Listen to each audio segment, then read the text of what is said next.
তো মানডে আমাদের এখানে টাউনে একটা মার্ডার হয়েছিল। ঈশিতা মালিক বলে একটা 18-year-old গার্ল, ওনাকে বাড়িতে ঢুকে মার্ডার করা হয়েছিল।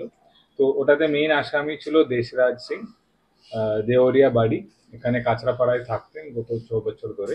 উনি ক্রাইম করার পরে এখান থেকে পালিয়ে গিয়েছিল। আমরা ওনাকে গতদিন বিকেলে নৌটানবা থানা, মহারাজগঞ্জ ডিস্ট্রিক্ট, উত্তরপ্রদেশে নেপাল বর্ডার থেকে অ্যারেস্ট করেছে। তো আজকে ওনাকে এখানে নিয়ে আসা হয়েছে। আমাদের প্রোডাকশন হবে, তারপরে আমাদের বাকি যে ইনভেস্টিগেশনের কাজগুলো আমরা ওনাকে যে জিজ্ঞাসাবাদ করার পরে যে উনি ক্রাইম করার পরে উনি আগে এখানে এসে যে রেকি করে গিয়েছিল, আর যেদিন যে ঘটনার দিন উনি বাড়িতে ঢোকার পরে মানে যে আগে আমরা যে অলরেডি আপনাদের সাথে শেয়ার করেছিল, ওনাদের একটা ব্রেকআপ হয়েছিল 6-7 মাস আগে।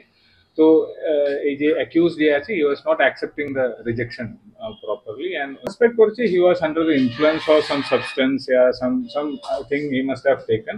মানে কিন্তু এই যে ক্রাইমের ওর এখন পর্যন্ত আমাদের যে ইনভেস্টিগেশন দেখে আমরা যেটা বিলিভ করছি, it is not a impulsive act. এটা 6-7 মাস ধরে উনি এটা প্ল্যান করেছিল।